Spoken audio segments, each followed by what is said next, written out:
Alors l'hospitalité est venue comme un troisième finalement facteur de résilience possible pour ce territoire, et on s'est surtout mis dans la dynamique d'un changement de posture pour les métropoles en général, puisqu'on a beaucoup parlé d'attractivité des métropoles, dans le sens où il fallait attirer, être compétitif, s'inscrire dans un rayonnement international, et puis attirer bien sûr la classe créative, hein, comme on dit certains chercheurs, mais ça veut dire du coup des travailleurs qualifiés, des étudiants, des internationaux.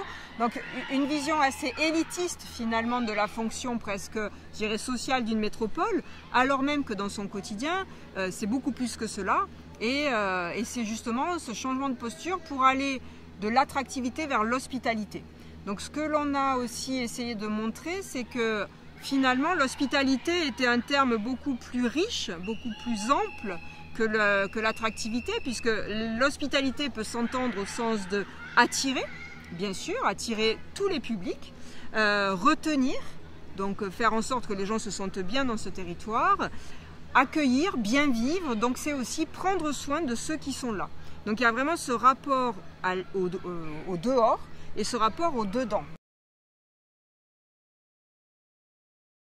Alors pour avancer sur cette idée de métropole hospitalière, on est allé chercher là encore des méthodes très variées. Donc un retour à l'histoire, essayer de voir sur le temps long comment ce territoire s'inscrit dans ce processus de faire venir des gens, les retenir, en voir d'autres partir. Donc là, il y a un vrai travail quantitatif, cartographique sur les flux migratoires, les flux résidentiels.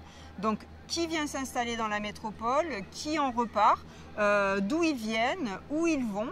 Et ça sur plus de 30 années. Donc c'est un travail très enrichissant parce que ça nous permet de voir l'essoufflement du territoire en termes d'attractivité, parce que finalement les arrivées sont de moins en moins nombreuses, voire même déficitaires par rapport aux sorties sur les dernières années. Donc il y a une vraie problématique ici d'attractivité, ce qui n'empêche pas le territoire d'agir pour plus d'hospitalité. Ensuite, on a aussi fait un travail historique sur l'image du territoire. Donc là, c'est un travail qui a été mené sur des mots pour le dire, c'est-à-dire quels sont les termes qui sont associés à Grenoble dans la presse nationale depuis les années 50. Donc on voit par exemple que le rapport à la montagne disparaît de la presse, assez étonnamment de la presse locale, que d'autres mots aujourd'hui apparaissent sur des questions d'écologie par exemple, mais aussi de mobilité. Donc on voit comme ça aussi à travers la presse ce que finalement donne à voir cette métropole à l'extérieur. Un travail sur les services de la métropole. Donc concrètement, on est allé voir 3 types de services. Des services qui travaillent l'hospitalité, sans le dire comme ça, mais qui le travailleraient dans la dimension attractivité, donc c'est le service économique, économie, patrimoine, tourisme, attractivité. Donc eux, on s'est dit, est-ce que le terme d'hospitalité peut leur apporter quelque chose? Est-ce que c'est une notion dont ils s'emparent? Et si oui, qu'est-ce que ça changerait dans leur pratique?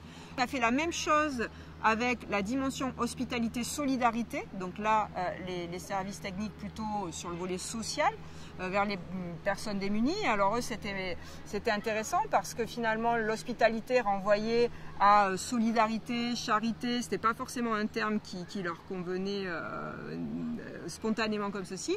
Et puis la dernière chose, c'est aussi la dimension cadre de vie, qualité de vie.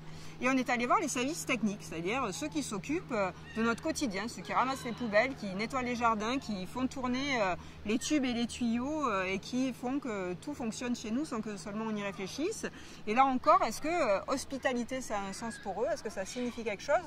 Donc là, on était vraiment dans le faire, quoi, dans la technique concrète de l'hospitalité. Et enfin, sur des publics vulnérables, parce qu'évidemment c'était aussi l'intention de départ de pouvoir accueillir et s'assurer que tout le monde vivait bien dans ce territoire, y compris des personnes qui sont souvent passées sous silence ou peu visibles dans les politiques locales. Donc on est allé voir tous les dispositifs d'accueil, de logement des plus démunis, des dispositifs institutionnels mais aussi non institutionnels. Et enfin, on a pris vraiment au sérieux la question des migrants, avec un travail spécifique sur les collectifs citoyens et sur la façon aussi dont la sphère citoyenne prend le relais de l'acteur public pour faire en sorte que justement ces populations qui viennent de pays étrangers dans des contextes difficiles soient aussi accueillies et vivent bien dans ce territoire. Donc vous voyez, de la dimension macro-historique, ce rayonnement, cette attractivité, aux populations oui, les plus vulnérables et invisibilisées finalement de l'action publique, comment l'hospitalité nous amène à changer de posture, nous amène à re-questionner finalement les fonctions premières d'une métropole. Ce qui est intéressant, c'est qu'avec l'hospitalité, la question de la métropole hospitalière, on était beaucoup plus dans une question exploratoire pour nous. Et par contre, on a vraiment aujourd'hui l'intention d'avoir semé une graine et de voir que ça donne quelque chose. Ce terme-là n'était pas très présent, en tout cas au début du programme, dans les services techniques de la métropole. Ce n'était pas non plus un terme qui était présent dans les autres métropoles du programme POPSU. Et aujourd'hui, c'est devenu quelque chose d'assez transversal à nous tous, comme si finalement ça révélait un besoin des territoires à s'emparer de cette question. Mais il n'empêche que la crise sanitaire ne fait que renforcer ce besoin de prendre soin, de prendre le temps de prendre soin. Donc tout ça, voilà, c'est vraiment des choses qui émergent. Donc je dirais les conclusions sont presque plus de l'ordre de la prise de conscience collective, de ce besoin évident presque, mais qui était là et que finalement on n'avait peut-être pas nommé et saisi comme tel.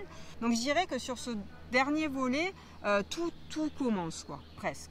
Et maintenant, maintenant, faut vraiment travailler dans le concret pour voir comment on met en œuvre cette hospitalité. Ça se traduit comment dans un territoire, quelle politique on place, quel dispositif on accentue.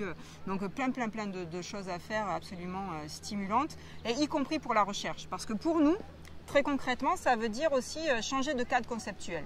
Et là, c'est vraiment revenir à un regard beaucoup plus intérieur sur et ici, qu'est-ce qu'on fait? Qu'est-ce qu'on prend le temps de faire ensemble? Comment nous faisons un projet commun? Finalement, avec ce dernier axe, on boucle temporairement notre programme, mais on lance vraiment de nouvelles pistes pour la suite.